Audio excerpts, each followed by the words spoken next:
মির্চির বিশেষ নিবেদন Times of পুরাণ।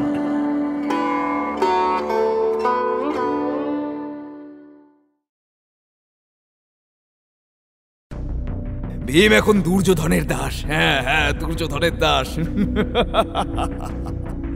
তোকে তোকে বাঁচাবার কেউ নেই এখানে। ধর্মপুত্র যুধিষ্ঠির, তুমি তো পাপ করলে। তাদের সামনেই তাদের কুলবধূকে লাঞ্ছনা করার সাহস দুঃশাসনের হয় কি করে? তাহলে ধর্মের চোখে দ্রৌপদী কি হলেন? বেশ্যা।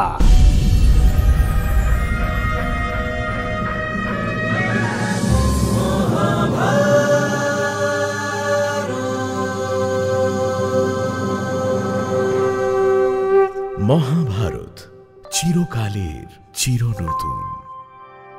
মহর্ষি বেদব্যাস রচিত মহাকাব্য মহাভারতের বাংলা অনুবাদ করেছেন হরিদাস সিদ্ধান্ত বাগীশ, কালীপ্রসন্ন সিংহ, রাজশেখর বসু সহ অনেক বিদগ্ধ পণ্ডিত। সেই সব জনপ্রিয় অনুবাদ এবং প্রচলিত ভাষ্যকে ভিত্তি করে সহজ ভাষায় মহাভারতের নাট্যরূপ দেওয়া হল শুধুমাত্র আপনার জন্য। প্রযোজনা প্যাস্টেল এন্টারটেইনমেন্ট। হস্তিনাপুরের সভায় পাশা খেলার বিরুদ্ধে নিজের চুক্তি দিলেন যুধিষ্ঠির। তবুও শকুনির চক্রান্তে খেলতে বাধ্য হলেন তিনি। পণ হিসেবে ধূর্ত শকুনির কাছে তাঁর একের পর এক সম্পদ হারিয়ে ফেললেন ধর্মরাজ। তারপর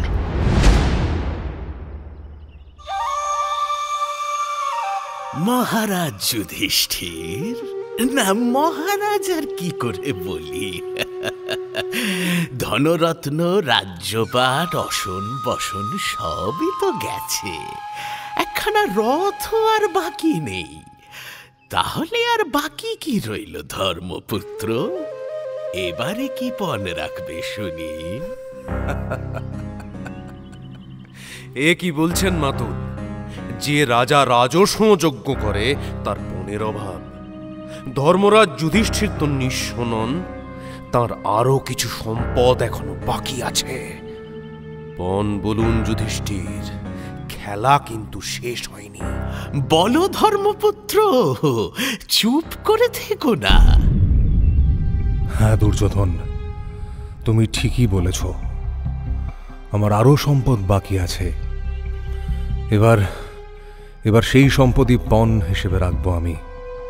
ওই যে শ্যামবর্ণ রক্তচক্ষু সিংহস্কন্ধ মহাবাহু যুবক বসে আছে, সেই যুবক আমার স্নেহের কনিষ্ঠ ভ্রাতা নকুল। নকুলকেই এবার পণ হিসেবে রাখছি। ওহো যুধিষ্ঠির, এ কি পণ রাখলে তুমি?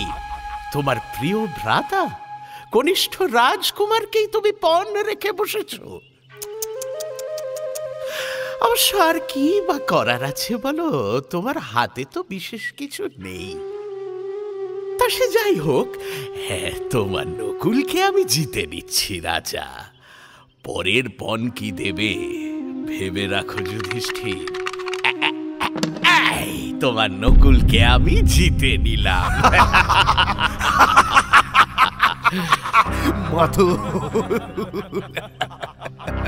নকুল, নকুল আমাদের দাস। আজ থেকে চতুর্থ পাণ্ডব নকুল কৌরবদের দাস হলো। দাস নকুল।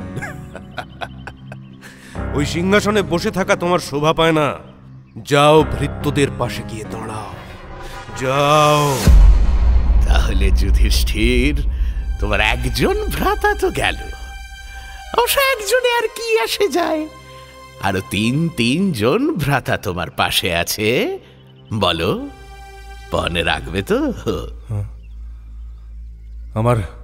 আমার এই যে ভ্রাতা সহদেব, ইনি জগৎ জুড়ে ধর্ম উপদেশ দেন। জগতের মানুষ একে পণ্ডিত নামে জানে। সহদেব তাই পণের যোগ্য নন। তার ধর্ম চেতনার জন্য সহদেব আমারও অতিশয় প্রিয় পাত্র। কিন্তু আমি যখন ক্রমেই নিঃস্ব হয়ে যাওয়ার পথে এগোচ্ছি, তখন সহদেবকেই পণ ধরে খেলতে বাধ্য হব। সহদেবকে পণ রাখবে? বেশ বেশ বেশ বেশ বেশ, তোমার যখন ইচ্ছে তখন আর কি বা করার আছে, এবং সহদেব ছাড়া তোমার আর দেওয়ার মতো কি বা আছে? রাজা ছিল এক নকুল, সে তো আগেই পরাজিত। হতভাগ্য সহদেব বেচারা। না, কি আর করবে তুমি বলো? ভ্রাতা নকুলের সঙ্গেই তুমি ভালো থাকবে সহদেব। এই দেখো, এবার তোমাকেও জিতে নিলাম রাজকুমার। মিত্র দুর্যোধন, তোমার ভৃত্যমহলে এমন শাস্ত্রজ্ঞানী কেউ নেই বোধহয়। আজ থেকে ওই সহদেব তোমার ভৃত্যকুলের অলংকার হলো, কেমন? যথার্থ বলেছ মিত্র। শূদ্র ভৃত্যদের আর কেই বা শাস্ত্র পড়াবে বলো? এবার এরা মহারাজ যুধিষ্ঠিরের মতোই জ্ঞানী হয়ে উঠবে। এ কি যুধিষ্ঠির? নকুল আর সহদেবকে প্রিয় বলেও তুমি পাশা খেলার পণ হিসেবে দিয়ে দিলে, কিন্তু ওরা যে সর্বকনিষ্ঠ, ওদেরই তো আগলে রাখতে হয়, তাই না? তাহলে ভীম আর অর্জুনই বোধ হয় তোমার সর্বাপেক্ষা প্রিয়, তাই না যুধিষ্ঠির? মূর্খ, আপনি মূর্খের মতো কথা বলছেন সুবল নন্দন। আমরা পরস্পরকে সমান দৃষ্টিতে দেখি। আমাদের পরস্পরের মধ্যে প্রণয় এবং বিশ্বাস অটুট আছে। আমাদের হৃদয় অনেক অনেক উদার। এভাবে পাপীর মতো আমাদের মধ্যে ভেদ জন্মানোর চেষ্টা করবেন না। এমা ছিছি, এসব কথা আমি কখন বললাম ধর্মরাজ? আমি কি বললাম আর তুমি কি বুঝলে? না না না না না ধর্মরাজ, এসব কথা আমি স্বপ্নেও ভাবিনি। তাছাড়া লোকে তো খেলায় মত্ত হয়ে কত কি না বলে, তা বলে কি সেসব কথা সত্যি হয় নাকি? সেসব কথা কি ধরতে আছে? তুমি রাজা, তুমি আমাদের চেয়ে জ্ঞানে গুণে বিদ্যায় সব বিষয় শ্রেষ্ঠ যুধিষ্ঠির। তুমি এসবে কিছু মনে করো না। এসো, খেলাটা শেষ করা যাক। এখন বলো, এর পরের পণ কি দেবে? নদীতে নৌকার মতো যিনি যুদ্ধক্ষেত্রেও আমাদের পারাপারের দায়িত্ব নিজের কাঁধে বহন করেন, যিনি যিনি প্রবল পরাক্রমী, শত্রুহন্তা, মহাবীর, যাকে কোনোভাবেই পণের দান হিসেবে ব্যবহার করা যায় না, সেই গান্ডীবধারী অর্জুনকেই আমি পণ রাখছি। যুধিষ্ঠির, ভালো করে চিন্তা করে নিয়েছ তো? এরপরে তোমার পণের ঘোষণা বদল করবে না তো? পৃথিবীর মানুষ আমাকে সত্যবাদী এবং ধার্মিক হিসেবে জানে সুবল নন্দন। আমি কখনো কখনো আমার প্রতিজ্ঞা ভঙ্গ করি না, ধর্মপথেও বিচলিত হই না। সুতরাং আমার কথা এবং কাজে কোনো পার্থক্য নেই। বেশ, তুমি অর্জুনকে পণ রেখেছ, আর এই দেখো আমি দান ফেলছি। এই দেখো, আমি অর্জুনকে জিতলাম। অর্জুনের ওপর এবার আমাদের অধিকার। অর্জুন এবার কৌরবগণের দাসত্ব করবে। বলো যুধিষ্ঠির, তোমার আর কোনো পণ বাকি আছে? আর কাউকে নিয়ে খেলতে চাও তুমি? বলো বলো বলো। আছেন, আমাদের একমাত্র নায়ক এখনো অবশিষ্ট আছেন। অসুরদের শত্রু দেবরাজ ইন্দ্রের মতো তিনি আমাদের রক্ষা করেন। যুদ্ধে তিনি আমাদের পরিচালনা করেন। বিশাল পাহাড়ের মতো তার দেহ, সিংহের মতো তার হাতের তালু, বিশাল কাঁধ। উদার চেতা হয়েও যিনি শত্রুর প্রতি অতি ভীষণ, সেই প্রবল শক্তিধর ভীমসেনকেই এবার আমি পণ রাখছি। ভীমসেন? আচ্ছা বেশ, ভীমসেন। এই দেখো, তাকেও আমি জিতলাম। ভীমসেন,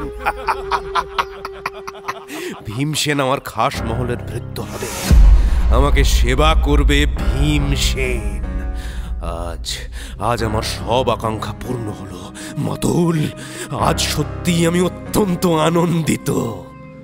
দাঁড়াও পুত্র, পাশা খেলা এখনো শেষ হয়নি। ধর্মপুত্র যুধিষ্ঠির, তুমি অজস্র ধন, হস্তি ও অশ্বের সঙ্গে সঙ্গে আপন ভ্রাতাদেরও হারিয়েছ। এখনো তোমার আরো কোনো সম্পদ বাকি আছে কি? আছে, আছে, আছে। আমি সকল ভ্রাতার মধ্যে জ্যেষ্ঠ। সকলেই আমাকে গভীরভাবে ভালোবাসে। আমার প্রিয় কাজ করে তারা। আমার ভ্রাতারা যখন সকলেই দাসত্ব বরণ করেছে, তখন আমিও বা স্বাধীন থাকি কি করে? এবার আমি নিজেই নিজের আত্মাকে পণ রাখলাম। বাহ, এমন পণের কথা তো আগে শুনিনি। নিজেই নিজেকে বিলিয়ে দিতে চায় কেউ? বেশ মহারাজ, তোমার ইচ্ছাই পূর্ণ হবে। এবার আমি এই দানও জিতব।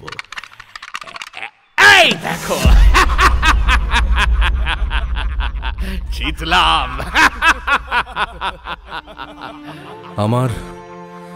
আমার আর দেওয়ার মতো কিছু বাকি নেই। আমার নিজের অধিকারে যা ছিল সে সবই দেওয়া হয়ে গেছে। আমি এখন সত্যি নিঃস্ব। ধর্মপুত্র যুধিষ্ঠির, তুমি তো পাপ করলে। পাপ করেছি? আমি? কোন পাপের কথা বলছেন আপনি? তোমার আরো ধন সম্পদ বাকি আছে যে, সেই ধন বাকি রেখে তুমি নিজেকে পণে হারলে কি করে? আত্মপরাজয় আসলে পাপ, এ কথা তুমি জানো না ধর্মপুত্র? না না সুবল নন্দন, আমার পণ রাখার মতো সত্যি আর কিছু বাকি নেই। ভুল কথা বলছো ধর্মপুত্র, কিংবা তুমি নিজেই ভুলে গেছো বোধ হয়। তোমার প্রিয়তমাকে তো পণে রাখলে না। পাঞ্চাল নন্দিনী দ্রৌপদী, এখনো যে তিনি বাকি রয়ে গেলেন।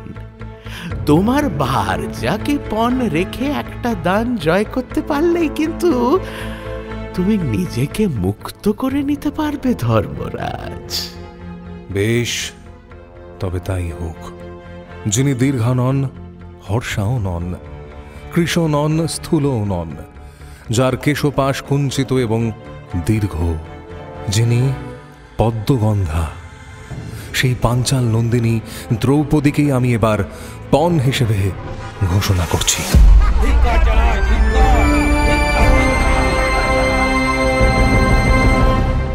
দ্রৌপদীকে যুধিষ্ঠির পণ হিসেবে ঘোষণা করার সঙ্গে সঙ্গে ধৃতরাষ্ট্রের সেই সভা জুড়ে ধিক্কার উঠল। প্রবীণ সভাসদদের মাথায় যেন আকাশ ভেঙে পড়ল। ঘোর অমঙ্গলের আঁচ পেলেন গঙ্গাপুত্র ভীষ্ম। ভয়ে ভীত হয়ে চমকে উঠলেন দ্রোণাচার্য, কৃপাচার্য। অন্যান্য আমন্ত্রিত রাজারা এবার লজ্জায় মাথা নিচু করলেন। নিজের মাথাটা দুহাত দিয়ে ধরে সাপের মতো সজোরে নিঃশ্বাস ফেলতে লাগলেন বিদুর। অতি কষ্টে নিজেকে সংযত করে গঙ্গাপুত্র ভীষ্ম এবার আর্তনাদ করে উঠলেন। এ তুমি কি করলে যুধিষ্ঠির? ধৃতরাষ্ট্রের নির্লজ্জ আনন্দের সামনে সভার অন্যান্য প্রাজ্ঞ ব্যক্তির হাহাকার যেন চাপা পড়ে গেল। উৎসাহে অধীর হয়ে ধৃতরাষ্ট্র নিরন্তর প্রশ্ন করতে লাগল। বিদুর, বিদুর, দুর্যোধনের জয় কি হলো? দুর্যোধন কি সত্যিই জয়লাভ করতে পারল বিদুর?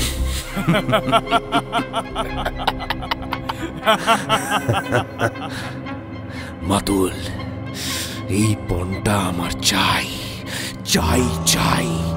আপনি যে করেই হোক এই পণটা আমাকে জিতিয়ে দিন। আরে পুত্র, তোমার মাতুল তোমাকে কখনো হারতে দিয়েছে নাকি? এই দেখো, এই যে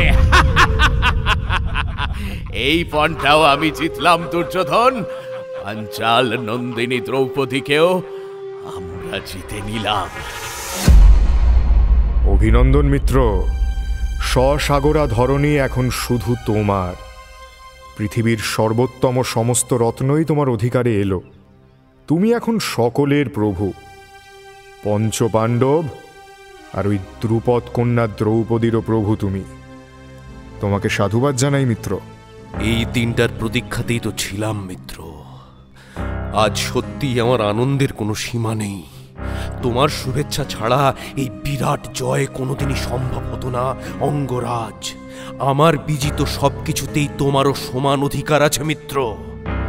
বিদুর, এদিকে এসো। পাণ্ডবদের প্রিয়তমা ভার্যা দ্রৌপদীকে শীঘ্র এখানে নিয়ে এসো তুমি। সেই পাপিনী এখানে এসে এই সভাস্থল পরিষ্কার করবে, পরে অন্তঃপুরে গিয়ে অন্য দাসীদের মতো আমাদের সেবা করবে। যাও বিদুর, দ্রৌপদীকে নিয়ে এসো। আরে মূর্খ দুর্যোধন, তোমার মতো নির্বোধ মানুষই এমন কথা বলতে পারে? হরিণের মতো আচরণ করে ব্যাঘ্রতুল্য পাণ্ডবদের ক্রোধ হার বাড়িও না তুমি। তোমার বিষ এবার সীমা ছাড়িয়েছে দুর্যোধন, সীমা ছাড়িয়েছে। নিজে হাতে নিজের নরকের দ্বারটা খুলছো তুমি। দ্রৌপদী কখনো দাসী হতে পারেন না, কারণ মহারাজ যুধিষ্ঠির আগে নিজেকে পণে হেরে তারপর দ্রৌপদীকে পণ রেখেছিলেন। তাহলে পাঞ্চালীর উপর তাঁর অধিকারটাই তো আর রইল না। এই পণের কোনো ভিত্তি নেই, কোনো ভিত্তি নেই। আর দুর্যোধন, যে অন্যায় তুমি করছো তার কোনো ক্ষমা হয় না। এখনো সময় আছে, নিজেকে শোধন করো দুর্যোধন, নিজেকে শোধন করো। তা না হলে তোমার পরিণতি ভয়ঙ্কর হবে, আমি বলে রাখলাম। তোমার জন্য এই বংশের সর্বনাশ হয়ে যাবে দুর্যোধন, সর্বনাশ হয়ে যাবে। জ্ঞান বৃদ্ধ ভীরু বিদুরকে ধিক্কার জানাই। রাজা এবং যুবরাজের সঙ্গে কি করে কথা বলতে হয় তা সে জানে না। প্রাতিকামী, আদেশ করুন যুবরাজ। শোনো প্রাতিকামী, তুমি অন্দরমহলে গিয়ে দ্রৌপদীকে এখানে নিয়ে এসো। বিদুর আসলে পাণ্ডবদের ভয় পায়, সেই কারণে অসংখ্য কুযুক্তি দিয়ে আমাদের হাত পা বেঁধে রাখতে চেষ্টা করে। ও আমাদের ক্ষতি চায়। তোমার কোনো ভয় নেই প্রাতিকামী, তুমি নির্ভয়ে আমার আদেশ পালন করো। যথা আজ্ঞা যুবরাজ। হস্তিনাপুরের যুবরাজ দুর্যোধনের আদেশ পেয়ে সুতবংশীয় প্রাতিকামী এবার অন্তঃপুরে দ্রৌপদীর কাছে এসে উপস্থিত হল। দ্রুপদ নন্দিনী, আমি আপনাকে নিয়ে যেতে এসেছি। কোথায় নিয়ে যাবে আমাকে? রাজা যুধিষ্ঠির পাশা খেলায় আপনাকে পণ করেছিলেন রানী। সেই পণ তিনি হেরে গেছেন। তাঁর কাছ থেকে দুর্যোধন আপনাকে জয় করেছেন। আপনি এখন হস্তিনাপুরের পরিচারিকা। যুবরাজ দুর্যোধন আমাকে আপনার কর্তব্যকর্ম বুঝিয়ে দেওয়ার নির্দেশ দিয়েছেন। এবার আপনি আমার সঙ্গে রাজসভায় চলুন। তুমি কি উন্মাদ হয়ে গেলে প্রাতিকামী? এসব কি বলছো তুমি? কোনো রাজা বা রাজপুত্রকে নিজের স্ত্রীকে পণ রেখে পাশা খেলেন কখনো? মহারাজা যুধিষ্ঠিরের কি নিজের কর্তব্য সম্পর্কে কোনো জ্ঞান ছিল না? পণ রাখার মতো আর কিছু খুঁজে পেলেন না তিনি? না রাজনন্দিনী, তাঁর পণ রাখার মতো সত্যি আর কিছু ছিল না। নিজের রাজ্য, সমস্ত সম্পদ একে একে সব হারিয়ে তাও খেলা ছেড়ে ওঠেননি তিনি। এবার নিজের ভ্রাতাদের, তারপরে নিজেকে এবং সবশেষে আপনাকে পণ রেখেছিলেন মহারাজ। আর সেই পণও তিনি হেরে গেছেন। শোনো সুতপুত্র, তুমি সভায় ফিরে যাও। সেই পাশামত্ত রাজাকে গিয়ে জিজ্ঞাসা করে এসো যে প্রথমে তিনি কাকে পণ ধরে হেরেছেন, নিজেকে নাকি আমাকে। এই কথাটা আগে জেনে এসো প্রাতিকামী, তারপরে আমি তোমার সঙ্গে যাব।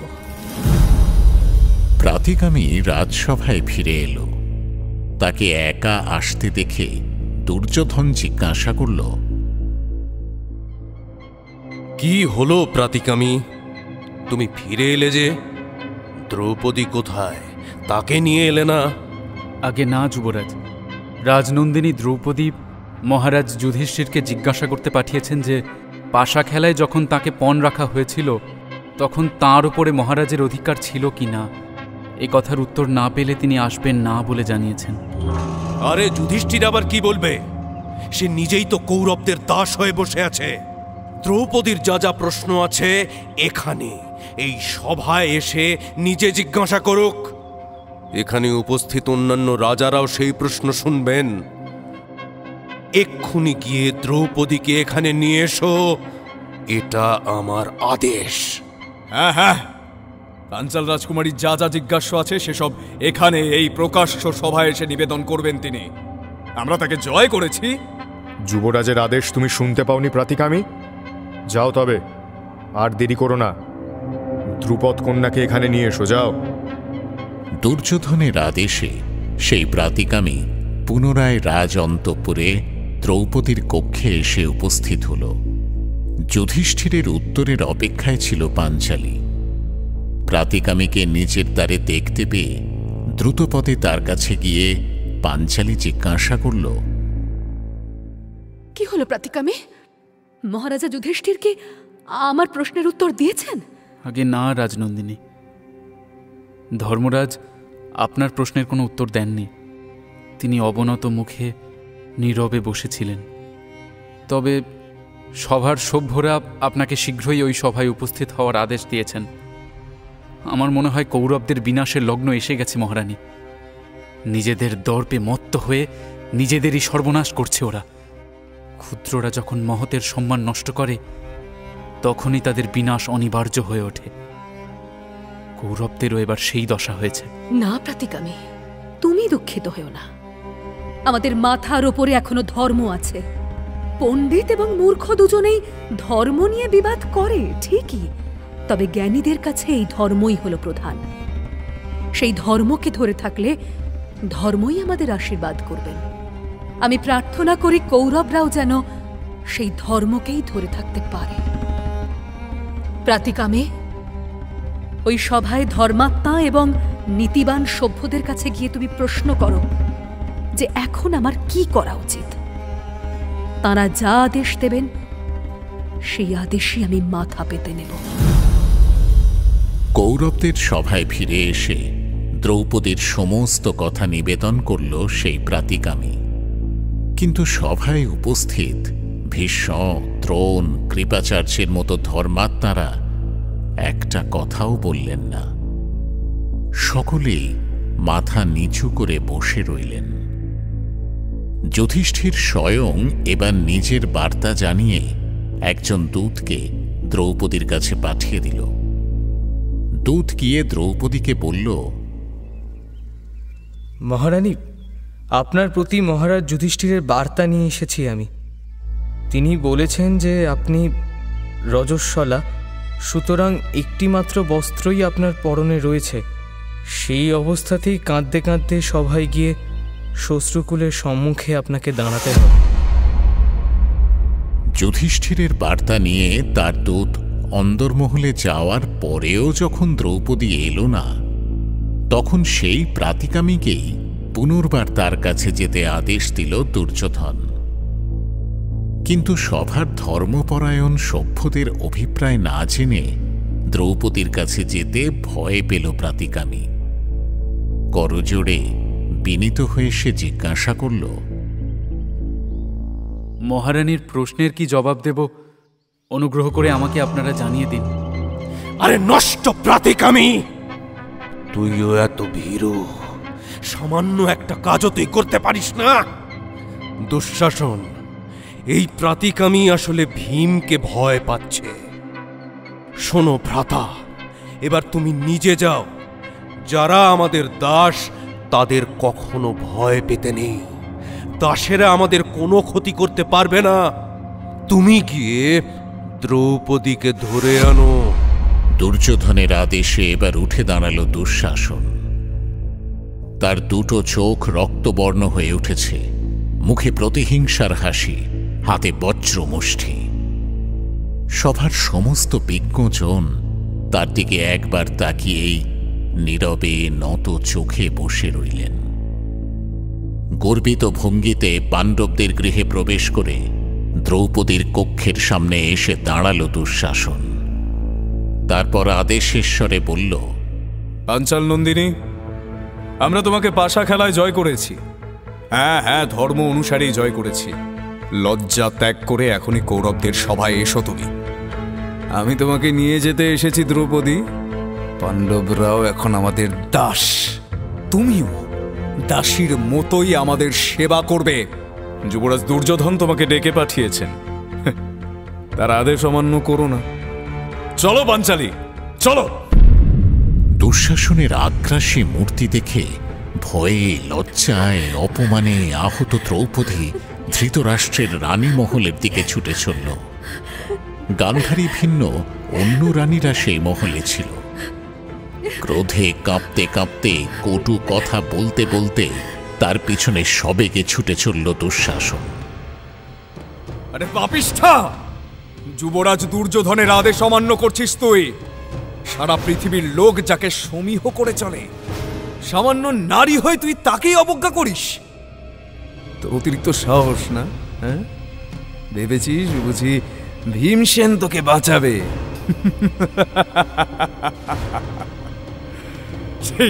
সেই পাহাড়ের মতো প্রকাণ্ড ভীমসেনও আমাদের দাস হয়ে আছে। শুনেছিস আমার কথা? হ্যাঁ, ভীম এখন দুর্যোধনের দাস। হ্যাঁ হ্যাঁ, দুর্যোধনের দাস। তোকে বাঁচাবার কেউ নেই এখানে। চল আমার সঙ্গে। সম্মানের সঙ্গে যখন যাবি না, তখন দাসীর মতোই তোর চুল ধরে টানতে টানতে সবাই নিয়ে যাবো এবার। চল।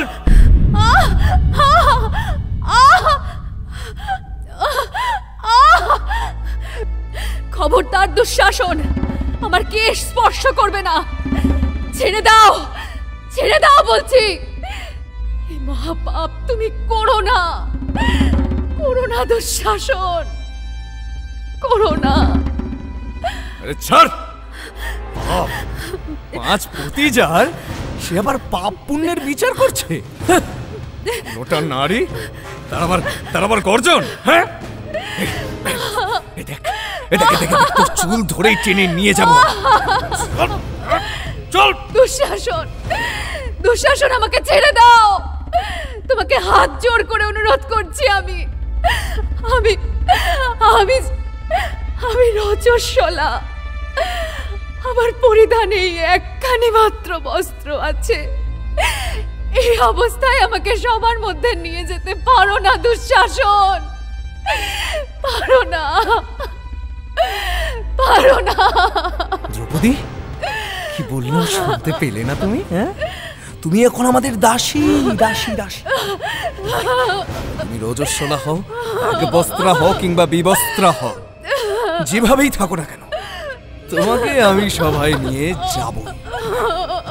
আমাদের সেবা করবে, চলো, আমাদের ভজনা করবে তুমি। হ্যাঁ, দুঃশাসনের আকর্ষণে দ্রৌপদীর কেশ পাশ এলিয়ে পড়েছে। পরিধানের অর্ধেক বস্ত্র স্খলিত হয়ে গেছে। সেই অবস্থাতেই কঠিন মুষ্টিতে দ্রৌপদীর ঘন মেঘের মতো কুঞ্চিত কেশদাম ধরে টানতে টানতে তাকে সভায় এনে উপস্থিত করল দুঃশাসন। রাজকুলবধূ দ্রৌপদীর এই ঘৃণ্য অপমান দেখে ভীষ্ম, দ্রোণাচার্য, কৃপাচার্যরা মুখ নামিয়ে নীরবে বসে রইলেন।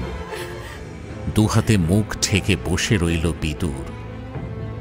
আশঙ্কায় আর অপমানে তার শরীরও তখন থরথর করে কাঁপছে।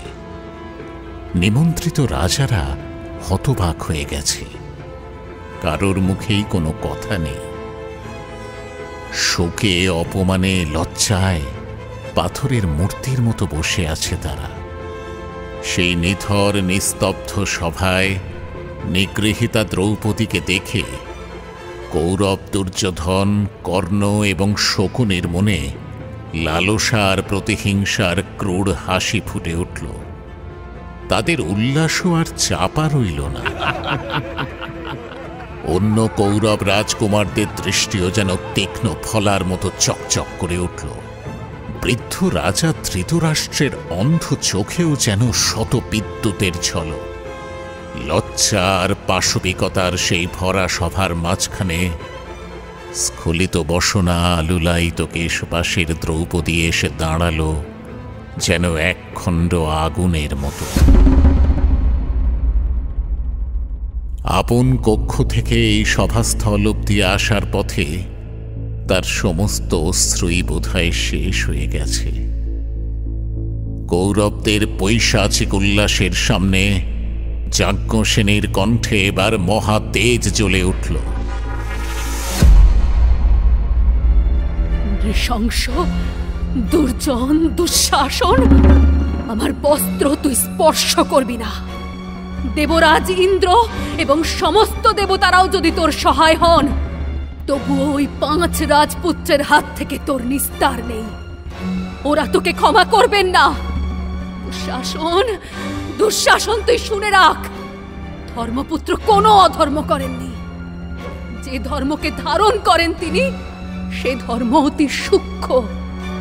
সেই ধর্মকে নিপুণভাবে না জানলে তার বিচার করা যায় না। তাই আমি তার কোনো দোষের কথা উচ্চারণ করতে পারবো না। তবে তুই দুঃশাসন, তুই দোষী, তুই পাপী, তুই অধর্মের কাজ করছিস। আমি পাপী? আর 5 পতির এক পত্নী তো অতি পুণ্যবতী নারী।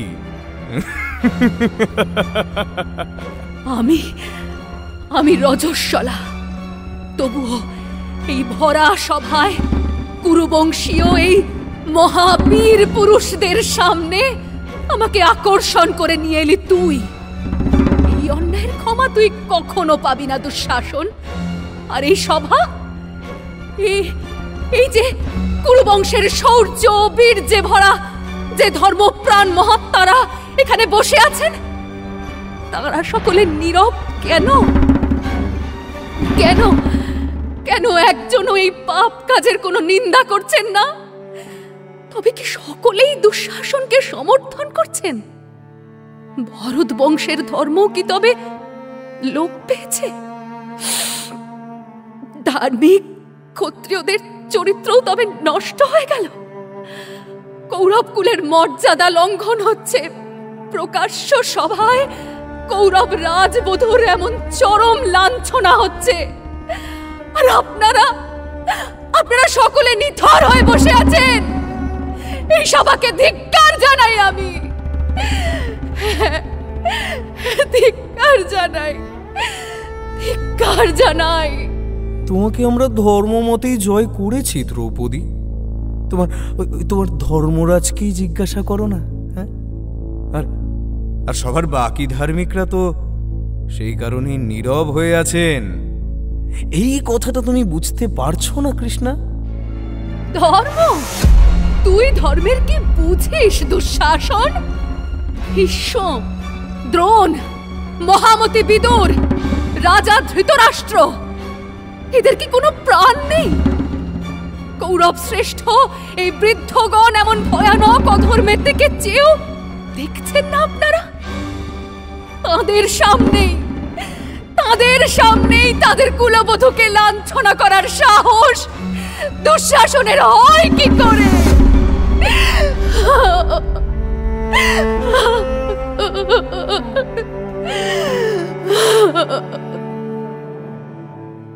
কুরুরাজ সভায় অশ্রু এবং আগুনের একযোগে প্রকাশ ঘটছে। জ্ঞান বৃদ্ধরা তার সামনে নিথর হয়ে আছেন, কেউ কোনো উত্তর দিতে পারছেন না। তার 5 পতির দিকে এবার বক্র চোখে চেয়ে দেখল দ্রৌপদী। যাজ্ঞসেনের সেই চাহনির সামনে পঞ্চপাণ্ডব মাথা তুলে থাকতে পারল না। যুধিষ্ঠির সহ সকলেই মাথা নামিয়ে নিল। রাজ্য, ধন, মান কোনো কিছু হারিয়েই তাদের প্রাণে এত তীব্র ক্লেশ জন্মায়নি। কিন্তু দ্রৌপদীর এই দৃষ্টি এবার তাদের অন্তঃস্থলকে পুড়িয়ে নিঃশেষ করে দিচ্ছে। দহন জ্বালা তীব্র হচ্ছে তাদের। যাজ্ঞসেনের দুঃখে বক্ষস্থল বিদীর্ণ হচ্ছে। তার 5 স্বামীর দিকে কাতর চোখে চেয়ে আছে দ্রৌপদী, অথচ তারা কেউই পাঞ্চালীকে রক্ষা করতে এগিয়ে আসতে পারছে না। এই দৃশ্য দেখে উচ্চহাস্য করতে করতে মূর্ছিত প্রায় দ্রৌপদীকে সবেগে ধাক্কা দিয়ে দুঃশাসন বলে উঠল, দাসী দাসী, কৌরবদের দাসী। যুবরাজ দুর্যোধন, একে আপনার সেবা কাজে নিযুক্ত করুন। যথার্থ বলেছ দুঃশাসন। মিত্র দুর্যোধন, আর দেরি কিসের? ওই দাসীকে রাজসভার কাজে নিয়োগ করো। পুত্র দুর্যোধন, এখন তো তোমার হাতেই সব আছে। তুমি তোমার ইচ্ছা মতো নির্দেশ দাও পুত্র। কল্যাণিয়া, মানুষের নিজের অধিকারে যা আছে তাকে ছাড়া অন্য কোনো বস্তুকে পণ রাখতে পারে না। আর স্ত্রীর ওপরে স্বামীর অধিকার আছে, এটা ধর্মের এক সূক্ষ্ম দিক। এখনই এই সভায় সেই সূক্ষ্ম যুক্তি জালের অবতারণা করে তোমার প্রশ্নের যথার্থ উত্তর আমি দিতে পারছি না পাঞ্চালী। যুধিষ্ঠির কোনো মতেই সত্যকে পরিত্যাগ করতে পারেন না। সেই ধর্মরাজ নিজে মুখেই তার পরাজয় স্বীকার করেছেন। এই শকুনি পাশা খেলায় অদ্বিতীয়। এই সুবল নন্দনী মহারাজ যুধিষ্ঠিরের মনে পাশা খেলার ইচ্ছার জন্ম দিয়েছিলেন, কিন্তু একবারও খেলার মধ্যে যুধিষ্ঠির শকুনির দানকে শট কিংবা এই খেলাকে শঠতাপূর্ণ বলে উল্লেখ করেননি পাঞ্চালী। শকুনি পাশা খেলার ইচ্ছা জাগিয়ে দিল কি করে পিতামহ? শকুনির ধূর্ততা মহারাজ যুধিষ্ঠির বুঝতে পারেননি। তিনি নির্মল স্বভাবের, তাই অতি সহজেই তাকে জয় করে ফেলেছে এই শকুনি।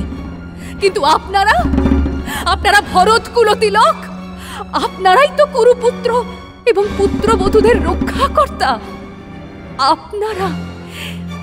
আপনারা এই নিদারুণ ঘটনাটা ঘটতে দিলেন কি করে? আর যদিও বা দিলেন, দোহাই আপনাদের, এখন আর চুপ করে থাকবেন না। দয়া করে বলুন, আমি কি সত্যি বিজিত? দ্রৌপদীর এই বিলাপ দেখে এবার ভীমসেন আর নিজেকে সংযত করে রাখতে পারল না। কৌরব সভার জ্ঞান বৃদ্ধ সভ্যগণ মাথা নিচু করে স্তব্ধ হয়ে বসে আছেন। সেদিকে তাকিয়ে যুধিষ্ঠিরের প্রতি তীব্র দৃষ্টি হানল ভীম। তার চোখ দিয়ে যেন আগুন বেরিয়ে আসছে। মহারাজ যুধিষ্ঠির, পাশা খেলায় কোনো রাজা তাদের অন্যে প্রতিপালিত বেশ্যাদেরও পণ রাখে না, কারণ তাদের উপরও রাজাদের দয়া মায়া থাকে। আর আপনি আপনার ধর্মপত্নীকে পণ রাখলেন। আমাদের ধন সম্পদ রাজ্য সমস্ত চলে গেছে, কিন্তু সে সবের জন্য আমার কোনো দুঃখ নেই, কারণ আপনি সেই সব সম্পত্তির প্রভু। কিন্তু দ্রৌপদী, আপনার জন্য দ্রৌপদীর আজ এই অপমান। না না না না না, আপনার এই গুরুতর অন্যায়কে আমি কিছুতেই মেনে নেব না মহারাজ। সহদেব, এক্ষুনি আগুন নিয়ে এসো।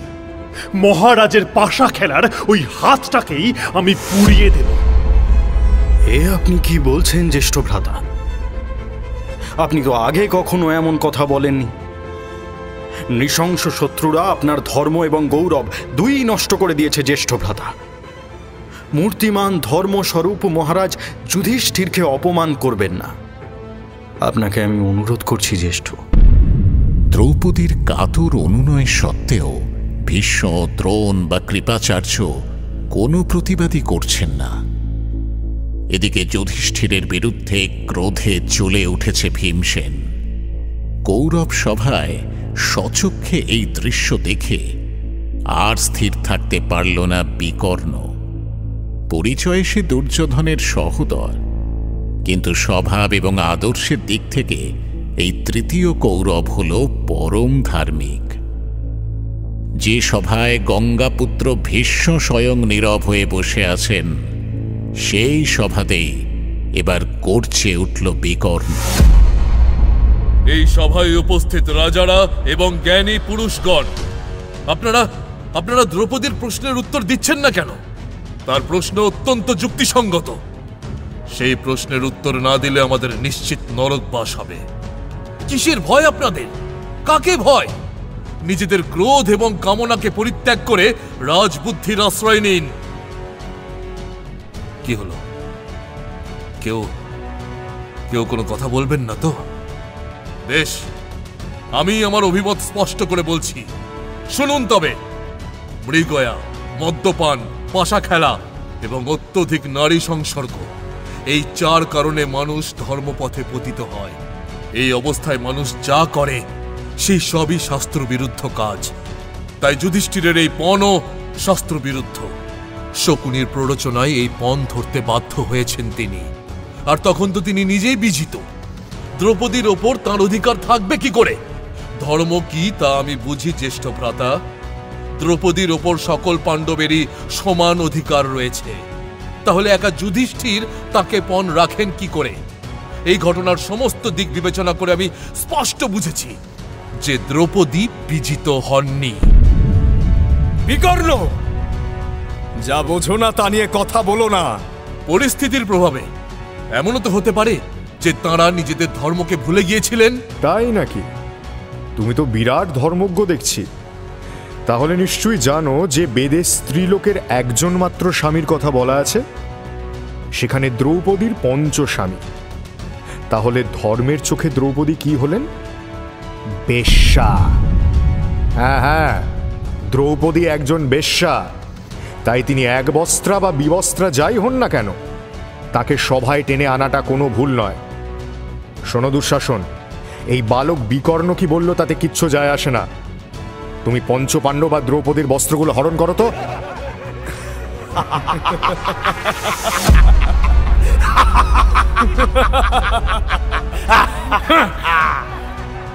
কর্ণের আদেশ পাওয়া মাত্রই দুঃশাসন সবলে হরণ করে নেওয়ার আগে নিজেদের উত্তরীয় ভূমিতে ফেলে দিল পঞ্চপাণ্ডব। পৈশাচিক উল্লাস নিয়ে উন্মত্তের মতো দুঃশাসন এবার দ্রৌপদীর দিকে ছুটে গেল। দ্রৌপদীর বাধাদান সত্ত্বেও তার ওই একটি মাত্র বস্ত্রকে বলপূর্বক আকর্ষণ করতে লাগল সে। ভীষ্ম, দ্রোণাচার্য, কৃপাচার্য, বিদুরের মতো ধর্মজ্ঞ জ্ঞান বৃদ্ধ মহাত্মা লজ্জায় মাথা নিচু করে বসে আছেন। দুহাত মুষ্টিবদ্ধ করে নিষ্ফল ক্রোধে অন্তরে দগ্ধ হচ্ছে পাণ্ডবরা। শুধু দুর্যোধন, শকুনি সহ কৌরবরা এবং অঙ্গরাজ কর্ণ নির্লজ্জের মতো দ্রৌপদীর সেই চরম অপমানের প্রতীক্ষা করে চলেছে। সভার মাঝখানে দাঁড়িয়ে দ্রৌপদীর বস্ত্রখানিকে সবেগে আকর্ষণ করছে দুঃশাসন। চাক্ষুষেনের বাহ্য চেতনা তখন একটু একটু করে লোপ পাচ্ছে। নিজের লজ্জা নিবারণের জন্য কাতরভাবে সে প্রার্থনা করে যাচ্ছে। কৃষ্ণ, হে লজ্জা নিবারণ মধুসূদন, হে সর্বদুঃখ হরে কৃষ্ণ, আমার লজ্জা নিবারণ করো সখা, আমার লজ্জা নিবারণ করো। তুমি ভিন্ন, আমার তো আর কোনো রক্ষা কর্তা নেই। হে পরম বান্ধব, হে কৃষ্ণ, হে গোবিন্দ, রক্ষা করো আমাকে, রক্ষা করো আমাকে, হে গোবিন্দ, রক্ষা করো আমাকে। কৌরবরাজ সভায় তখন একদিকে দুঃশাসনের বর্বর উল্লাস, অন্যদিকে প্রায় অচেতন দ্রৌপদীর সেই সকাতর প্রার্থনার গুঞ্জন। মদমত্ত কৌরবরা পাঞ্চালীর সেই সকাতর গুঞ্জন শুনতেই পেল না। তাদের লোলুপ দৃষ্টি তখন তার শরীরের দিকে। কিন্তু এ কি? মাত্র একখানি বস্ত্র হরণ করে নিতে দুঃশাসনের এত সময় বা লাগছে কেন? দুর্যোধনের লোভাতুর মুখ ক্রমশ বিস্ময়ে স্তব্ধ হয়ে যাচ্ছে। দ্রৌপদী কি মায়া জানে? দ্রৌপদীর তীব্র তেজের সামনে নত হলেন ধৃতরাষ্ট্র। ধর্মরাজ্য ফিরিয়ে দিয়ে ক্ষমা প্রার্থনা করলেন তিনি। কিন্তু তারপরেও পাণ্ডবদের জীবনে আবারও কোন অভিশাপ ধেয়ে এলো? তারা এমন মলিন ব্রহ্মচারীর বেশ ধরলেন কেন? শুনুন আগামী পর্বে। শুনলেন মহাভারত। মুখ্য ভূমিকায় ব্যাসদেব সঞ্জয় দত্ত, শকুনি দীপ, কর্ণ অগ্নি, ভীষ্ম উৎপল সরকার, বিদুর সোমক রায়, দ্রৌপদী দেবশ্রী মুখার্জি, দুর্যোধন অনুজয় চট্টোপাধ্যায়, ধৃতরাষ্ট্র মলয় দেবনাথ, দুঃশাসন প্রতদীপ মুখার্জি, যুধিষ্ঠির সৌম্যাদিত্য মুখার্জি, ভীম সুমিত কুণ্ডু, অর্জুন শায়ক আমান। নাট্যরূপ মহুয়া ব্যানার্জি, শব্দগ্রহণ ও আবহ সত্যজিৎ সেন, শব্দ পরিকল্পনা ও মিশ্রণ সব্যসাচী মুখার্জি, পরিচালনায় শাওলি মজুমদার, সৃজনশীল পরিচালনা ইন্দ্রাণী চক্রবর্তী, প্রযোজনা প্যাস্টেল এন্টারটেইনমেন্ট। টাইমস অফ পুরাণ আপনার জন্য মির্চি বাংলা ইউটিউব চ্যানেল এবং গানা অ্যাপে।